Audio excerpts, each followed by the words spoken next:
하나님 말씀 봅니다. 에베소서 4장입니다. 에베소서 4장 1절에서 6절까지 말씀을 봅니다.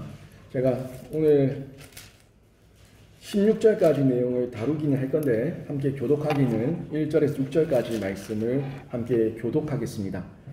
에베소서 4장 1절에서 6절 신약성경 313면입니다. 1절 말씀 제가 먼저 봉독합니다. 그러므로 주 안에서 갇힌 내가 너희를 권하노니 너희가 부르심을 받은 일에 합당하게 행하여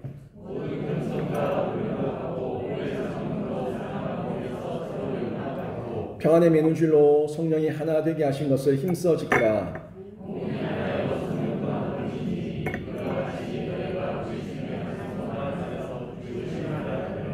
주도 한 분이시요 믿음도 하나요 세례도 하나요 하나님도 한 분이시니 곧 만유의 아버지시라. 만유 위에 계시고 만유를 통일하시고 만유 가운데 계시도다. 아멘. 이 자리에 나와 예배한 우리 모든 성도님 한 분 한 분이 교회의 특징을 잘 이해하셔서 유기적 공동체 교회의 일원으로 모두가 크게 쓰임받는 일꾼 되시기를 주님의 이름으로 축원합니다. 가족 공동체의 특징이 있죠. 가족 공동체의 특징은 한 핏줄이라는 그런 특징을 가지고 있습니다. DNA, 여러 가지 그 핏줄, 그 DNA 속에 흐르고 있는 그 가족만의 가족력이 있습니다.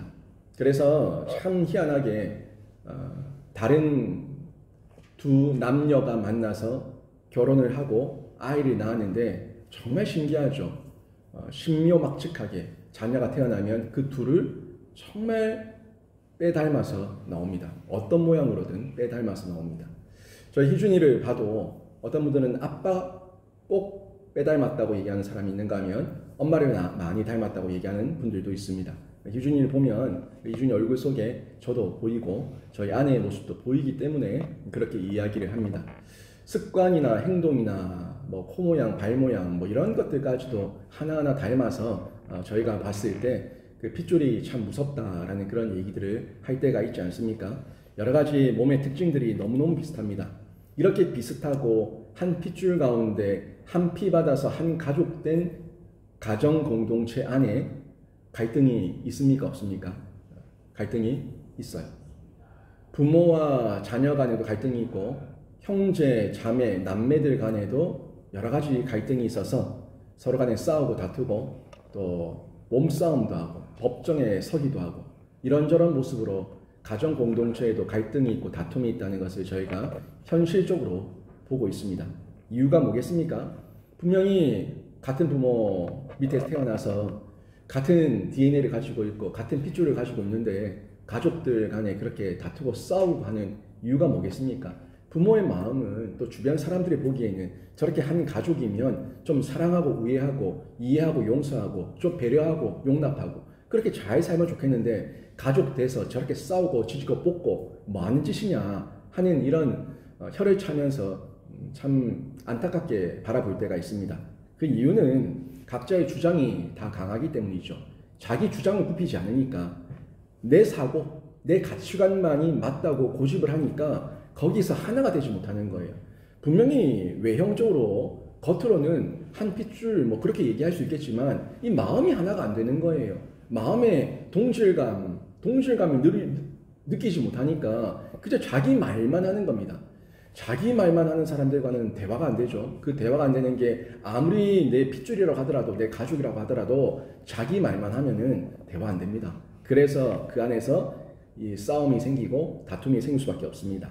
자기 중심성, 이기심, 그리고 자기밖에 모르는 상대방에 대한 무관심, 나만 잘났다는 교만, 상대방을 돌아보지 않는 배려 없는 이 모습, 그리고 나도 실수하는데 상대방의 잘못에 대해서는 용납하지 않는, 용서 못하는 모습, 그리고 또 남이 잘 되면, 형제, 자매가 잘 되면 박수 쳐줘야 되는데 그걸 못 견뎌하는 시기함, 이런 모습들이 가족 안에 있을 때 외형은 가족이지만 그 가족은 큰 분쟁과 분열과 싸움이 떠날 수 없습니다. 계속 싸움이에요. 싸움판입니다. 싸움판. 그래서 그런 집안을 콩가루 집안이라고 얘기하죠. 하나 되는 게 전혀 없으니까. 어떻게 하나 되는 게 아무것도 없고 늘 만나면 싸우니까 세상 사람들도 콩가루라고. 그 작은 콩 하나도 하나가 못 돼가지고 콩가루야, 콩가루. 그러니까 얼마나 엉망인 집안을 그렇게 얘기하겠습니까? 가정의 특징이 이렇다면 교회의 특징은 어떨까요? 교회는 어떤 특징이 있겠습니까? 교회의 특징은 여기도 가족이에요. 예수 그리스도 안에서 한 가족이에요. 한 피바다 한 몸 이룬 한 가족, 한 공동체가 교회입니다. 그래서 오늘 성경도 봤지만 주도 한 분이시고 믿음도 하나고 세례도 하나고 하나님도 한 분이시고 만유의 아버지시라 이렇게 성경이 말씀하고 있는데 우리는 분명히 한 피바다 한 몸 이룬 한 분 하나님 아버지 한 성령을 받은 교회 공동체고 가족입니다. 그런데도 불구하고 예수를 다 믿는다고 하는데 여기 예수 안 믿는다고 말하는 교회의 교우들은 아무도 없어요. 다 자기 각자 나는 하나님 믿는다고 얘기해요. 그런데 어쩜 이렇게 다른지, 어쩜 이렇게 다 하나님을 믿는다고 하는데 하나님께서 가르쳐 주신 말씀에 적용은 없는지 겉으로는 말로는 나는 하나님을 믿는다고 얘기를 하는데 하나님 믿는 자로서의 그 열매가 전혀 없는 거예요. 그럼 대화가 안 돼요.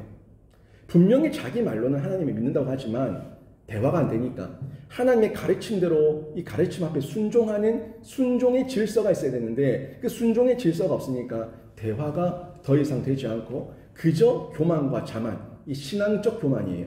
신앙의 자만이에요. 내가 하나님을 만났다. 이 굉장히 무서운 겁니다. 여러분 교회 안에 자기가 하나님을 만났다고 얘기하면서 자기의 교만을 보지 못하는 그 사람들 거의 교주입니다. 교주.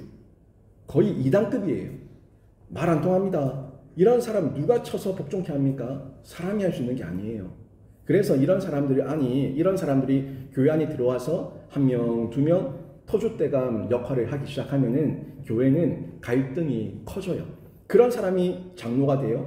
그런 사람이 권사가 돼요. 그런 사람이 안수집사가 돼요. 자기만 옳아요. 교회의 덕은 전혀 생각하지 않아요. 교회의 유기적 관계 가운데 나는 가해도 저 사람이 아프면은 용서해 줄 수 있어야 되는데 내가 보기에 내 잣대, 내 기준에서 옳지 않으면 다 쳐내버리고 다 찍어버리고 다 비난해버리고 싸움해버리고 이러면은 교회는요 완전히 난장판이 됩니다.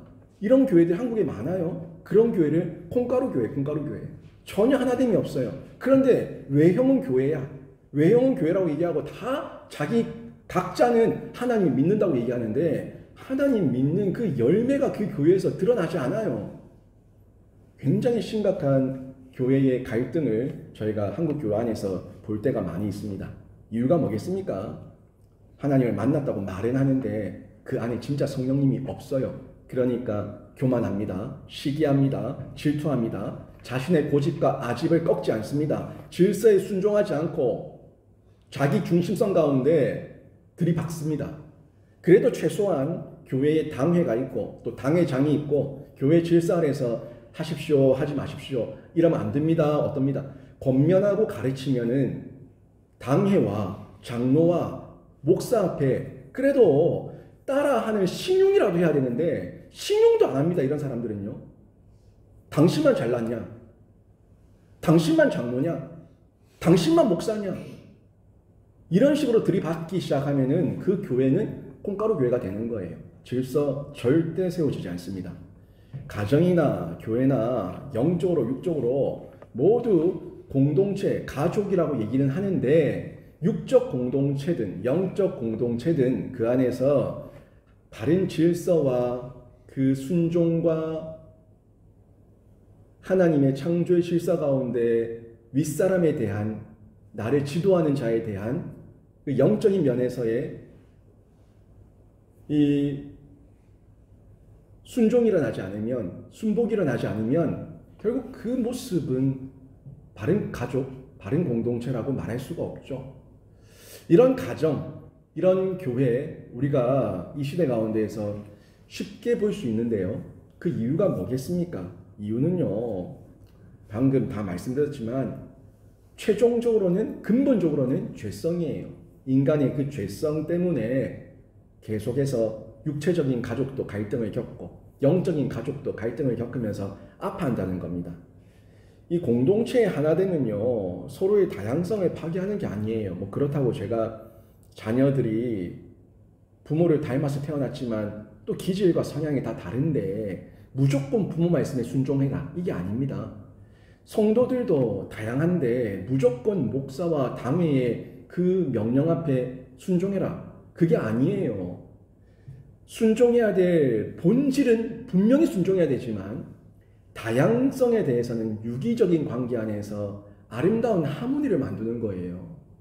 엄마와 아빠가 남자와 여자라고 하는 너무나 다른 성을 가지고 있지만 엄마와 아빠가 그 다름이 하나가 되어서 하모니를 이루어질 때 자녀가 태어나는 거 아닙니까? 그게 가정이 만들어지는 거 아니에요?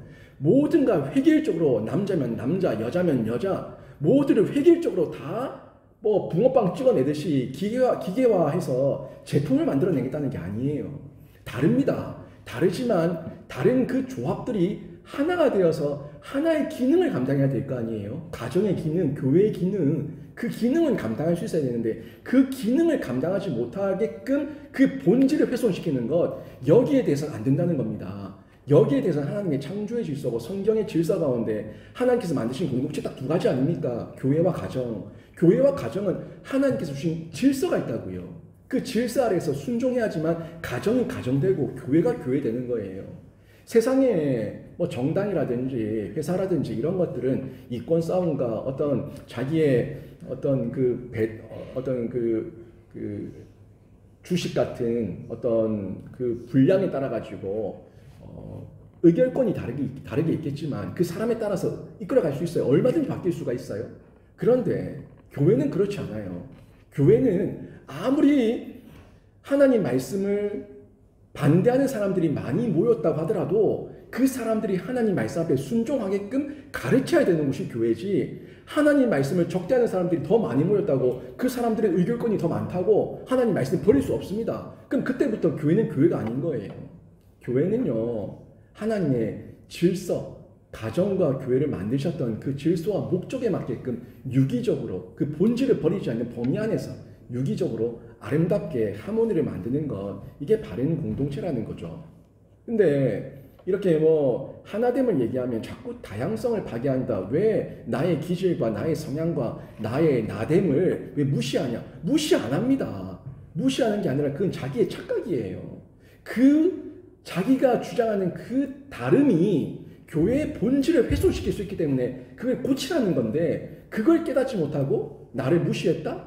나를 뭐 인정해주지 않는다? 이건 진짜 소설입니다. 소설이고 교회를 몰라도 너무 모르기 때문에 자기가 가지는 잘못된 착각이라는 거죠. 우리를 부르신 목적에 맞게 다양하지만 예수 안에서 하나 되는 게 교회고요. 우리를 부르신 목적에 맞게 다양하지만 가정이 예수 안에서 하나 되는 것, 이게 진짜 하나됨입니다. 그 하나됨이 결국 예수 그리스도, 그분을 통해서 하나 될 수가 있고 또 하나님 나라의 확장이라고 하는 그 측면에서 우리가 사명을 감당해 나가는 거죠. 개인도 가정도 교회도 결국에는 궁극적으로는 하나님 나라의 확장이에요. 나를 통해서 복음이 전파되고 나를 통해서 하나님의 나라에 대한 선포가 이루어지고 가정을 통해서 예배를 통해서 또 다음 세대의 신앙 계대를 통해서 또 하나님 나라의 확장이 이루어지고 교회를 통해서 구원의 방주의 역할을 감당하며 지역사회를 섬기며 또 예수 그리스도를 믿는 자들의 수를 더하게 하며 그들의 양육, 교육, 훈련을 감당해서 그들이 또 다른 사명을 감당할 수 있도록 세워주는 것, 이게 개인도 가정도 교회도 하나님께 주신 목적이고 본질이라는 겁니다. 그래서요, 이것을 우리가 이해를 해야 되는데 이것을 바로 이해하지 못하고 하나님 안에서 예수 안에서 이해하지 못할 때 갈등이 생기고 또 나만을 주장하게 되고 그 가운데서 일방과 싸움이 일어나서 대화가 단절되게 되는 겁니다. 저희 교회 안에도 뭐 큰 어떤 다툼은 없었지만 소소하게 제가 부임하고 난 이후에도 이런저런 다툼들이 몇 번 있었잖아요. 근데 뭐 화해도 되고 또 풀어지고 한 경우도 있지만 결국에 화해가 안 되는 경우, 풀어지지 않는 경우는요, 일방이 아무리 화해를 하고 싶어도 일방이 이 대화의 문을 닫아버리고 잠수 타버리면, 동굴 속으로 들어가버리면 도리가 없어요. 방법이 없다고요. 최소한 성숙한 그리스도인이라면은 이 대화의 문은 닫지 말아야 돼요. 대화의 문은 닫지 말아야 되는데 대화의 문을 닫아버리는 그 최종적 극단이 교회를 떠나버리는 거거든요. 이런 어떤 행동을 하는 거는 정말 교회를 바로 이해하지 못하는 어리석고 미숙한 사람들의 모습이고, 그 사람들이 정말 예수를 믿었다? 저는 인정하고 싶지 않습니다. 정말 예수를 믿었다면, 정말 그 속에 최소한의 성령님과 하나님의 음성이 있다면 그렇게 도망가지 않아요. 회피예요, 회피. 여러분, 사회 심리학 상담학에서도 인간의 가장 못난 모습이 회피 아닙니까? 그 회피의 극단이 자살이에요. 영적 자살입니다. 교회를 떠나고 하나님을 믿지 않겠다는 건, 그거는 육체의 자살이 아니라 영적 자살이에요. 그런 영적 자살의 극단으로 가면서 더 이상 엄마와 대화하기 싫어, 선생님과 대화하기 싫어, 세상은 나를 버렸어, 나는 늘 세상에서 버림받았어. 누가 버렸어요? 자기 스스로를 버린 거지. 그렇게 생각해버리고 다리 위에서 뛰어내리고 아파트에서 뛰어내리고, 그런 자살의 모습들을 우리가 뉴스에서 쉽게 보게 되는데, 그 극단적인 육체의 회피입니다. 영적 회피가 결국에 하나님을 떠나고 교회를 떠나고 대화를 단절하는 거예요. 쌍방 모두가 잘못이 있어요. 모든 부딪힘은요, 한쪽이 하는 게 아닙니다. 한쪽이 아무리 싸우려고 튀두려도 부딪히지 않으면 소리는 나지 않습니다. 한번 소리가 났을 때는 쌍방이 어떤 프로테이션을 따지는 건 뒤에 문제고, 쌍방이 문제가 있었기 때문에 소리가 난 거예요. 그러면 그걸 네가 잘했냐, 네가 더 잘했냐, 네가 더 못했냐, 이거를 따지기 전에 손을 내밀어서 화해를 하는 거는요, 성숙한 사람이 화해를 하는 거예요. 성숙한 사람이 손을 내미는 거예요. 그런데 먼저 내가 죄인이고 우리 모두가 다 잘못했다라는 걸 깨달아서 성숙한 사람이, 그 일방이 손을 내밀어도 또 다른 일방이 이 손을 잡지 않고 회피해버리고 동굴 속에 들어가버리고 대화의 문을 닫아버리면 도리가 없습니다. 일방이 아무리 풀기를 원해도 다른 일방이 끝까지 그 하나됨과 자신의 죄인됨을 인정하며 서로를 용서하고 용납하는 그 성숙의 자리로 나오지 않으면은, 그 거절해버리면은 도리가 없다는 거예요. 우리가 할 방법이 더 이상 없어요. 그 다음에는 이제 할 수 있는 방법은 하나님께 맡겨드리는 것밖에 없습니다. 이 또한 이런 어리석은 거절, 마음의 문을 닫고 대화를 거절하고 회피하는 영적 회피의 모습, 이것 또한 하나님의 부르심에 대한 무지의 결과입니다. 정말 무지하고 정말 어리석고 하나님과 교회를 너무 몰라서 나타난 결과라는 거죠. 오늘 본문에서는 우리에게 아주 강조해서 하나 될 것에 대해서 강조하고 있어요. 근데 그 근거까지도 정확하게 얘기하고 있지 않습니까? 1절 뒷부분에 보시면 이렇게 말씀하고 있어요. 너희가 부르심을 받은 일에 합당하게 행하여 라고 얘기하죠. 부르심이 있다는 거예요. 부를 때는 뭐가 있어요? 목적이 있습니다. 여러분 집에 가서 아이를 부를 때 이유 없이 부릅니까? 누구야 이리 와봐라. 네 하고 왔는데 왜 부르셨어요? 그냥 가봐. 이런 부모 있어요? 없습니다. 불렀을 때는요, 부르심에는 목적이 있어요. 그래서 우리에게 너희가 부르심을 받은 일에 합당하게 행하라는데, 내가 왜 부름을 받았는가를 깨달아야지 합당하게 행할 거 아닙니까? 목사로 저를 불렀어요. 그럼 제가 해야 될 일이 뭡니까? 이걸 정확하게 아는 목사는 목사로서의 직을 잘 감수하고 감당해내고, 그 목적을 모르는 사람은 헛짓하는 거예요. 중직도 마찬가지고 재직도 마찬가지고 교회 모든 성도가 마찬가지입니다. 나를 왜 부르셨는가? 그 내용을 알면은 거기 합당하게 행하고, 왜 불렀는지 모르겠는데 나를 집사로 왜 세웠지? 나를 권사로 왜 세웠지? 나를 장로로 왜 세웠지? 모르겠네. 하여튼 뭐 감투 주니까 좋네? 이런 마음 자세로 있으면 그 사람 뭐 하겠어요? 그냥 교회 겉돌고 있는 거예요. 아무런 도움이 되지 않습니다. 부르심에 합당하게 행하라고 분명히 말씀하고 있고, 그 합당한 행함의 모습이 이제 사명의 자리에서 어떻게 행할 것인지에 대해서 2절과 3절이 말씀해 주고 있어요. 이제 부르심의 자리, 이 교회의 자리, 하나님 앞에서의 이 신자의 자리에서는 우리가 2절과 3절처럼 이렇게 행동을 해야 되는데, 뭐 부름의 자리는 다양합니다. 유기체적 관계이고 하모니를 이루기 때문에 하지만 우리의 행동의 그 중심은 요거예요. 2절 3절 보십시오. 모든 겸손과 온유로 하고 오래 참음으로 사랑 가운데서 서로 용납하고 평안의 맹줄로 성령이 하나 되게 하신 것을 힘써 지키라. 여러분, 우리 모든 교회의 중직과 재직들과 우리 성도들이 이 부르심의 모습의 행함의 모습을 바로 알고 요 모습대로만 한다면, 아니 주방에서 섬기는 사람이 있고 재정부에서 섬기는 사람이 있고 또 방송실에서 섬기는 사람이 있고 안내로 섬기는 사람이 있고 교사로 섬기는 사람이 있고 섬기는 부르심의 자리는 달라요. 획일적이지 않습니다.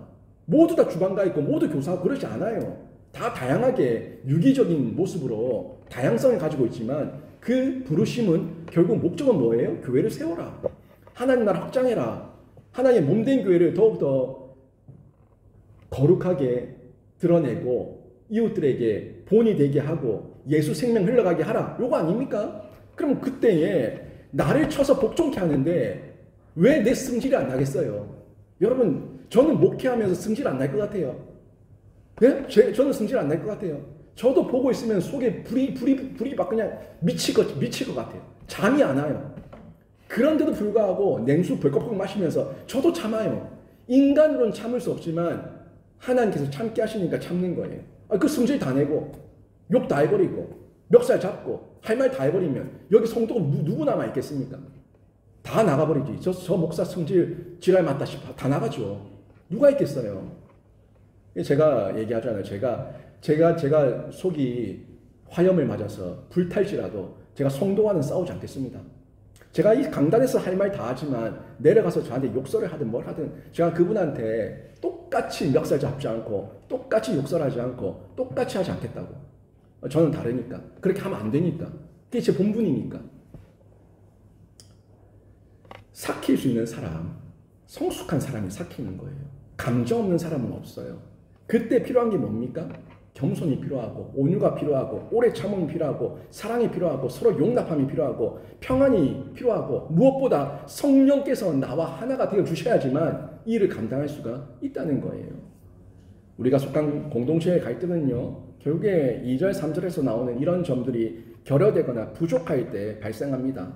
그리고 우리의 부르심은요, 4절에서 이렇게 말씀하고 있죠. 한 성령으로, 뒷부분에 한 성령으로 한 소망 안에서 부르심을 받았다 말하고 있는데, 한 성령으로 한 소망.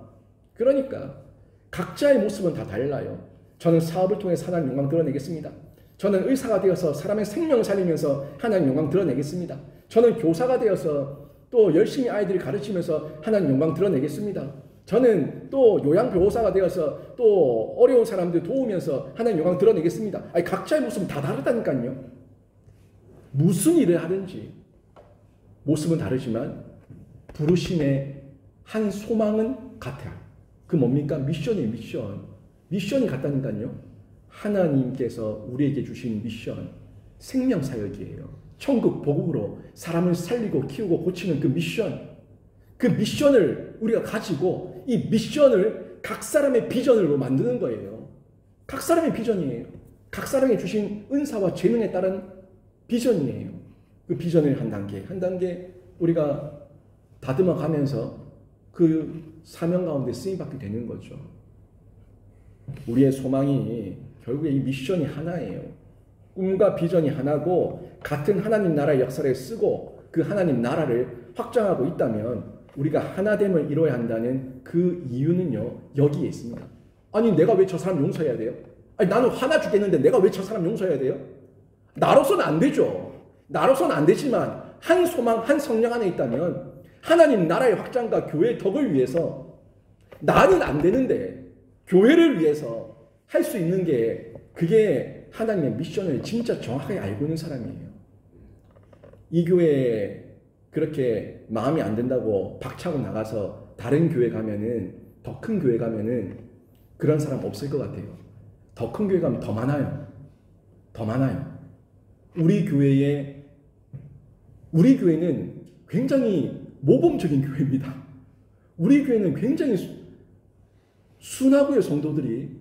순진하고요. 우리 교회는요, 그래서 사람들의 마음이 보드라와요. 다른 교회는 안 그래요. 더 합니다. 근데 결국에 그 교회 가서 그 사람들과 부대끼지 않으려면은 결국에 앞에 나서면 안 돼. 있는 듯 없는 듯. 교회에 아무런 서비스 제공하지 말고 그저 교회가 제공해준 서비스만 받으면서 그냥 어린아이처럼 코 닦아주고 밥 먹여주면 밥 먹고 그냥 그렇게 어린애로 계속 그 자리에 머물고 있다가 있으려고 하면 가도 돼요. 근데 그렇게 승질벌이 있는 사람들은 나가면 자기가 나가서 대장해야 되거든. 그렇게 승질벌이 있는 사람들은 나가서 자기가 뭐라도 해야 돼. 대장짓 해야 돼요. 대장짓 하려고 하는데 다른 교회 가면 아무나 대장시켜 줍니까? 그러면 또 거기서 또 부딪혀요. 또 교회 떠나요.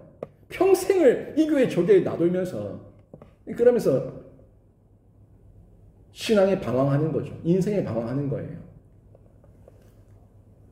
내 안에 나의 죄인됨을 보지 못하고 하나님께서 교회를 왜 세우셨는가 그 미션을 정확하게 알지 못하면은 결국 계속 신앙생활 가운데 말은 신앙이지 실제는 종교예요. 내 만족 위해서 세상에서 인정받지 못한 나의 어떤 그 필요와 인정을 교회에서 받고 싶어서 교회에서 나대는 거예요. 정말 불쌍한 사람들입니다. 5절 6절을 보세요. 5절 6절에서도 우리에게 그 하나됨의 근거를 또 얘기해 주고 있는데 왜요? 내가 왜 저 사람 용서해야 되는데요? 5절 6절 때문이에요. 5절 6절 때문이에요. 뭡니까? 주도 한 분, 믿음도 하나, 세례도 하나, 하나님도 한 분. 이 하나된 근거가 너무나 많고 내가 그분 안에 속해 있기 때문에 우리가 용서하고 배려하고 교회의 덕을 세워야 될 이유가 여기 있다는 거예요. 자녀들이 서로 싸우고 찢고 뽑고 법정에 서고 막 이러면 부모들의 마음은 지옥이죠. 그 지옥인 부모가 자녀에게 뭐라고 말할까요? 야야, 날 좀 보고 좀 용서해도. 야야, 날 좀 보고 좀 싸우지 마라. 그렇게 말 안 하겠습니까? 부모의 심정이에요. 하나님 보고 한 분 성령님, 한 분 예수님, 한 분의 세례, 하나의 믿음, 그 한 교회 공동체, 그 교회 보고 싸우지 말고 다투지 말고 좀 더 성숙한 사람이 양보하고 좀 더 성숙한 사람이 손 내밀어서 화해하고 그게 우리 교회에 필요한 덕목인 거예요. 그게 우리 신자가 교회를 바로 이해한 거고 내가 용서해줘야 될 이유, 내가 사랑해야 될 이유를 바로 안 겁니다. 이런 모습을 분명하게 알고 하나됨의 근거와 목적을 이해하고 있을 때 우리에게 주신 은사가 나의 욕망의 도구가 아니라 하나님 나라 확장을 위한 도구로 선용될 수가 있다는 겁니다.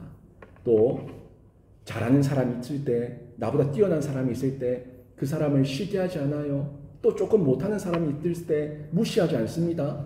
서로가 잘하는 사람도 있고 못하는 사람도 있지만 그 중에서 합력해서 선을 이루는 귀한 섬김이 일어나게 되는데 우리 교회는요. 이 하나됨의 근거와 이유와 우리 하나님의 그 미션을 정확하게 알아서 우리 교회는 지금도 하나 되고 있지만 더욱더 하나 되고 더욱더 하나님 나라만을 확장해 나가는 데 쓰임받는 복된 교회가 되기를 주님의 이름으로 축원합니다.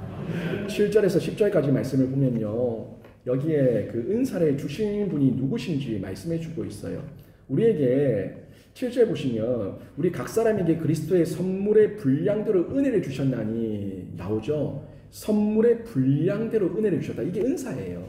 어떤 사람은요. 건강한 은사가 있어요. 어떤 사람은 이 마음에 이 성품의 은사가 있어요. 어떤 사람은 이 물질의 은사가 있어요. 어떤 사람은 다양한 재능의 은사가 있어요. 여러분 돈 많다고 다 행복한 거 아닙니다. 돈 많아도 지옥을 사는 사람들이 너무너무 많습니다. 제 주변에도 많아요. 돈은 많은데 가족들과 아버지, 어머니 돌아가시면 소송을 이미 준비하고 있는 그런 형제도 있어요. 주변에 그런 사람들이 있어요. 예수 없으면 그래요. 돈 많다고 화목하고 우애하고 사랑하고 아니요. 절대 아니요. 그럼 돈 없으면 다 지옥입니까? 돈 없어도 마음에 평화, 샬롬 하고 있는 분들도 많아요. 결국에 이 은사예요. 마음의 이 평정심을 어떤 경우에도 쉽게 누릴 수 있는 분, 이건 정말 은혜 중에 은혜입니다. 그런 은사를 가진 분도 있고요. 늘 조바심 나가지고 달달달달 볶이면서 그 프라이팬 위에 콩처럼 바닥바닥 뛰는 사람도 있고 별 사람 다 있는데 그게 행복하겠습니까? 아니면은 평온한 게 그게 진짜 행복이고 은사겠습니까? 뭐겠습니까?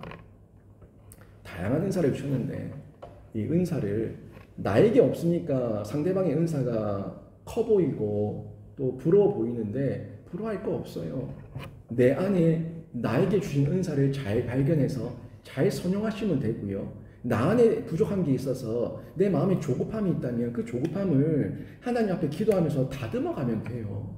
그런데 자꾸 내 안에 주시지 않은 은사인데 남만 보고 자꾸 시기하고 무시하고 탐내고 질투하면은 내 은사도 활용이 안 됩니다. 내 은사도.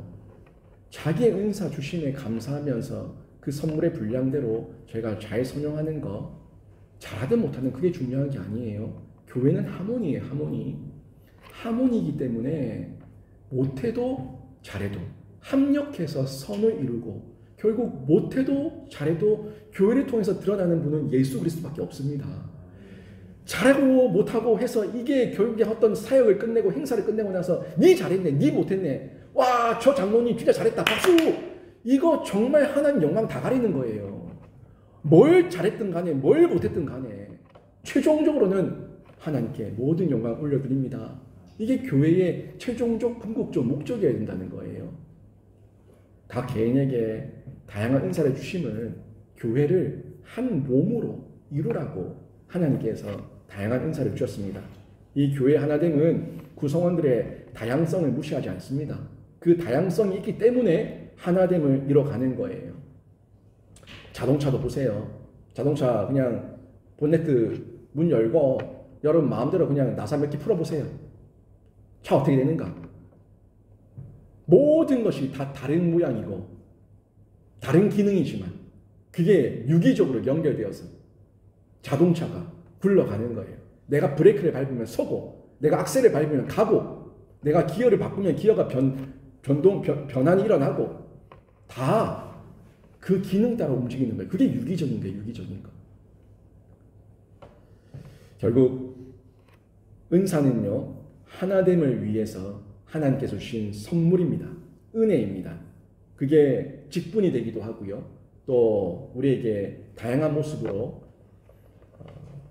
사명을 주셔서 감당하게 하시는데 연말에 송구영신 때 다양한 모습으로 직책과 직분과 또 사명을 부여받는 거, 이거 정말 하나님 앞에 기쁨으로 받아야 되고 제가 기쁨으로 섬기겠습니다 할 때에 이게 하나님께 향기가 되는 거예요. 제가 지난 주일 오후 예배 때도 향기라는 단어에 대해서, 냄새라는 단어에 대해서 말씀을 잠시 드렸잖아요. 하나님께서 기뻐 받으시는 향기는 기쁨으로 섬길 때 그게 향기가 되는 거예요. 억지로 마지못해서 입 툭 튀어나와가지고 으이구 하면서 섬기면은 냄새가 나요. 그 성도들 모를 것 같아요. 그 성도들도 그 사람이 뭐 청소를 하든 뭘 하든 늘 불안해. 늘 초조해. 괜히 잘못 건드렸다가 폭발할까봐 늘 눈치 보면서 비위 맞춰주고 있어. 자기만 몰라. 주변 사람들이 다 그 사람 자신을 눈치 보고 있는지 비위 맞춰주고, 그래도 약해서 비위 맞춰주는 게 아니라 교회의 덕을 위해서 맞춰주고 있는지 자기만 몰라. 자기만 천상천하 유아독존이야. 자기만 잘나서 자기가 목소리 큰 줄 알고 다 나보다 못나서 끽소리 안 하고 있는 줄 알아요. 정말 어리석은 사람입니다. 그렇게 하면 안 됩니다. 은사는요, 어떻게든 선물임을 알고 은사 주셨을 때, 내가 감당할 수 있을 때, 즐거움으로 감사함으로 감당할 때 하나님께 향기가 되는 겁니다. 상대가 모자라면 채워주시고, 연약하면 복돋아 주시고, 어그러진 게 있으면 바로 펴주시고, 넘어지면 손잡아서 이렇게 세워주시고, 어떤 목적으로든지 간에, 모양이든지 간에 목적은 하나님 나라, 교회를 바로 세운다는 그 덕을 생각하면서 우리 성도들의 은사가 사용되면은 그 은사는 하나님께서 아시는 거예요. 하나님께 향기가 되는 거예요. 진짜 하나님께서 아시겠죠? 하나님 아시죠? 하나님 아시죠? 하나님 아시죠는요, 내가 뭔가를 손해보고 헌신하고 내가 뭔가를 용서하고 사랑하고 난 다음에 하나님 아시는 거지, 지 맘대로 다 해놓고 뭘 하나님이 다 알아요. 사람이 봐도 덕이 안 되는데 이런 거는 하나님 모릅니다. 하나님 아시죠는 정말 하나님 앞에서 헌신, 수고, 봉사, 자기 십자가, 자기 부인, 그거 감당하고 난 다음에 하나님 아시죠? 그걸 골방에서 하나님 앞에서 하는 거예요. 온 사람들한테 하나님 아신다, 하나님 아신다. 알긴 뭘 알아요. 골방에서 하나님 아시죠? 기도할 때 하나님께서 진짜 위로해 주시는 거예요. 이걸 경험 안 해본 사람이 하나님 아시죠? 라고 얘기하면 저는 그걸 경험해 본 사람으로서 너무 화가 나요. 무슨 헌신을 했어요? 무슨 자기 부인이 있었어요? 무슨 자기 십자가가 있었어요? 뭐가 있었는데 하나님 아시죠? 그런 말을 겁도 없이 해요. 하나님께서 그 무지한 사람들의 마음도 깨우쳐 주시기를 기도할 뿐이고요. 우리 교회는요, 나에게 주신 은사, 교만하고 자만 떨라고 주신 은사가 아니라 정말 겸손과 사랑과 예수의 마음으로 교회의 하나됨을 이루라고 주신 건 줄 알고 귀하게 선용하시고 사용하셔서 진짜 하나님께 칭찬받는 귀한 신자가 되시길 주님의 이름으로 축원합니다. 11절부터 16절까지 쭉 내용 또 보시면 여기에 은사의 다양성이 쭉 나오거든요. 은사의 다양성이 11절부터 16절 쭉 나오는데 그 중에서 12절은 은사를 주신 목적을 말씀하고 있어요. 12절 말씀 한번 같이 보실까요? 한번 같이 읽습니다. 같이 봅니다. 시작. 이는 성도를 온전하게 하여 봉사의 일을 하게 하며 그리스도의 몸을 세우려 하심이라. 보셨습니까? 은사를 주신 목적이 뭐예요? 성도를 온전하게 하며 봉사의 일을 하게 하며 그리스도의 몸, 교회를 세우려 하심이라. 은사는 이거예요. 은사를 통해서 연약한 성도를 온전하게 하고요. 온전하게 하는 중에 나도 더 온전해집니다. 돕는 사람이, 가르치는 사람이 더 횡재하는 거예요. 그게 진짜입니다. 1:1 양육하는데 배우는 사람도 은혜를 입지만 가르치는 사람은 더 많이 공부해야 돼요. 더 많이 연습해야 돼요. 더 많이 봐야 돼요. 더 많이 은혜 받아요. 설교자가 제일 많이 은혜 받아요. 저는 일주일 내도록 말씀 준비하는 가운데 은혜를 충만하게 받아야지만 그 말씀이 힘있게 선포되거든요.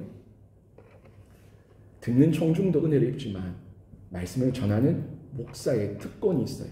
가르치는 자의 특권이 있어요.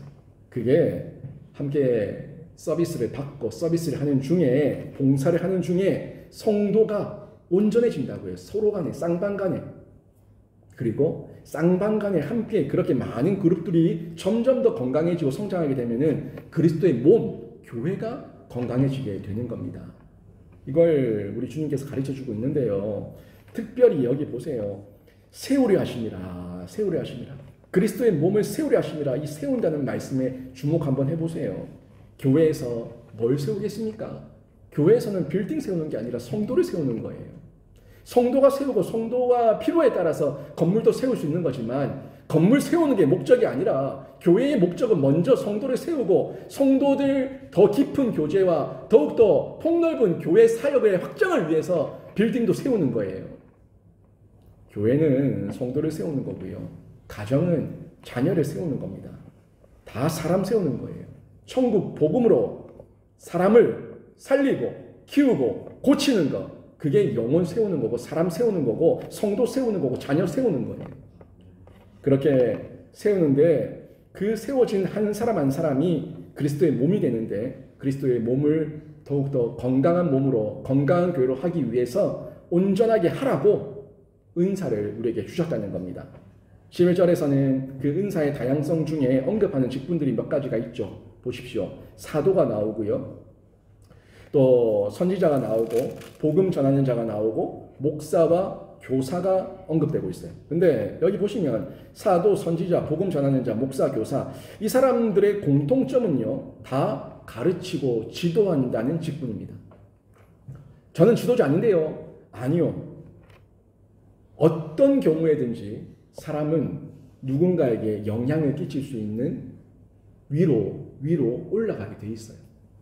최소한 내가 자녀를 낳으면 그 자녀에게 부모의 영향력 아래에 있을 때에 내가 그 아이를 지배하고 다스리고 가르칠 수 있는 그 기간이 있습니다. 분명히 있습니다.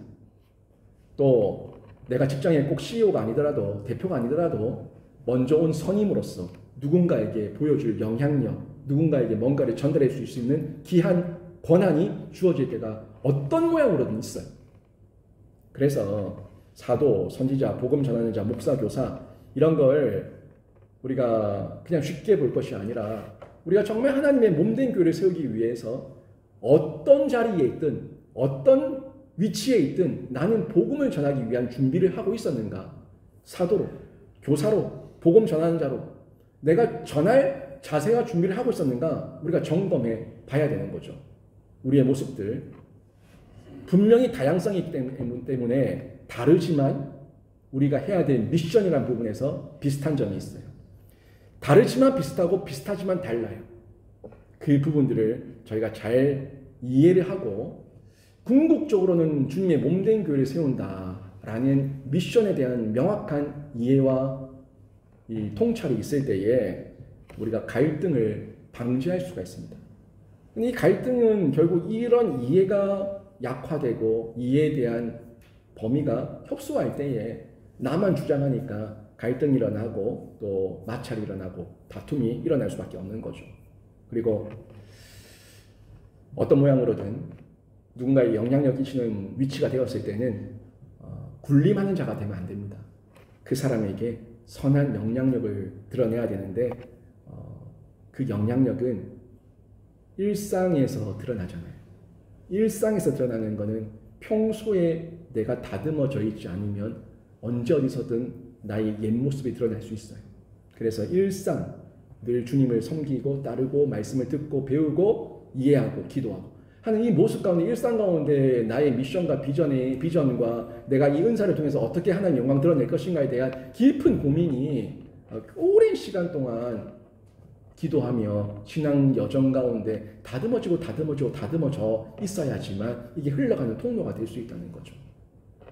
그렇다고 이거를 쉽게 포기하지 마세요. 아이고 저는 너무 늙었네요. 저는 너무 오래됐네요. 저는 이제 구형이라서 안 되겠네요. 그렇게 생각하면 더 이상 소망이 없잖아요. 제가 조금 늦었지만 지금 시작하는 게 가장 빠른 시기인 줄 믿습니다. 늦었다고 말하는 그때가 가장 빠른 시기이니 지금부터 제가 저를 다듬어 가겠습니다. 저의 성장과 성숙을 위해서 제가 말씀 보고 기도하고 하나님 말씀 앞에 반응하기 위해서 제가 영적으로 몸부림칠 테니 주님 저에게 은혜를 주시고 저에게 깨달음을 주시고 능력을 주시고 저에게 함께 하셔서 임마누엘의 복이 충만하게 도와주시옵소서. 그렇게 기도할 때에 그때가 시작인 거예요. 시작하지 않는데 언제 열매가 있겠습니까? 늦게 시작하든 빨리 시작하든 다 시작이 있어야지 어떤 열매를 맛보는 거잖아요. 이 일을 위해서 우리가 말씀을 흘려보내기 위해서 늘 말씀의 체험을 받아야 돼요. 그게 양육교육 훈련입니다. 정말 누구든지 내 옆에 버스를 탔는데 지하철을 탔는데 뭐 비행기를 탔는데 내 옆에 웬 사람과 이야기를 할 수 있는 기회가 주어졌어요. 나는 전혀 예측하지 않았는데 예상하지 않았는데 근데 그 사람이 어떻게 하다 보니까 예수에 대해서 교회에 대해서 얘기가 나왔어요. 그러면 내가 그 사람에게 예수의 복음을 전할 수 있을 만큼의 언제 어디서든 예수 그리스도를 변증할 수 있는 변화할 수 있는 증명할 수 있는 그런 마음의 실력과 자세를 가지고 있는 것 그게 가르치는 자의 일상에 준비된 모습이죠. 이런 모습으로 저희가 일상을 살아간다면 하나님께서 때를 따라서 반드시 사용하시고 복을 주시고 또 열매도 맺게 하실 줄로 믿습니다. 저는 저희 교회 성도들이 그런 성도들이 되기를 바라요. 저한테는 절대 그런 일이 일어나지 않을 겁니다. 저는 절대 찾아가서 복음을 안 전할 겁니다. 그러니까 저는 절대 양육교육 훈련 안 받을 겁니다. 이런 모습이 아니라 언제 어디서든 주님께서 만나게 하시는 영혼이 있다면 제가 복음 전하겠습니다. 이 자세가 있을 때에 마음이 있을 때 양육, 교육, 훈련을 받게 되는 거예요. 13절과 14절에서는요. 여기 하나됨과 온전함을 이룰 것에 대해서 또 권면하고 있고 또 15절과 16절은 그리스도 안에서 자라고 성장할 것에 대해서 권면하고 있습니다. 제가 오늘 설교 제목을 유기적 공동체 교회라고 했는데 이 유기적 공동체 교회는 결국 하나님에 대한 그 미션과 은사에 대한 이해와 그리고 내가 준비하는 모든 과정들 이게 다 이 세트로 잘 이해되고 받아들이고 내가 순종하고 있을 때에 유기적 공동체의 교회가 점점 더 확장이 되고 성장하는 거지 다들 그냥 순종이고 가만히 그냥 익명성 속에 묻혀가지고 눈만 껌뻑껌뻑하고 있는데 교회가 무슨 생명력이 있겠습니까? 약동하지 않는 거죠. 눈만 껌뻑껌뻑하고 있는데 그 살아있는 송장이에요. 교회가 살아있는 송장이 되면 안 됩니다. 교회는 약동해야 됩니다. 역동성이 있어야 됩니다. 그 안에서 하나됨과 하모니가 일어나고 갈등의 소리가 아니라 웃음과 환희와 그 감사의 소리와 찬양의 소리가 끊어지지 않는 교회, 기도의 소리가 끊어지지 않는 교회, 그런 교회가 돼야 되는 겁니다. 여러분, 교회는요 생명체입니다. 교회는 살아있습니다. 생명, 그 예수의 생명을 가지고 우리 모두는 이 생명체 된 교회가 어떤 공간인지 어떤 조직인지 정확하게 알고 그리스도의 장성한 분량까지 계속해서 자라가야 됩니다. 그 자라고 성장하는 사역에 하나님께서 우리를 일꾼으로 세워주신 거예요. 자신의 분량대로 자신의 은사대로 하나님께서 주신 것을 인정하고 감사함으로 감당해 나가시기를 바랍니다. 그때 나도 자라고 하나님의 공동체인 교회, 그리스도의 몸인 교회도 함께 자라는데 그게 부흥이에요. 부흥, 내적, 외적 부흥의 역사가 일어나게 될 겁니다. 오늘 말씀 기억하시고요. 우선 그리스도 안에서 참 연합, 접속이죠. 이 연합을 온전히 이루셔서 자신이 가진 은사의 다양성을 온전히 하나님 나라, 교회를 위해서 사용하는 복된 그리스도인 되시기를 주님의 이름으로 축원합니다. 아멘.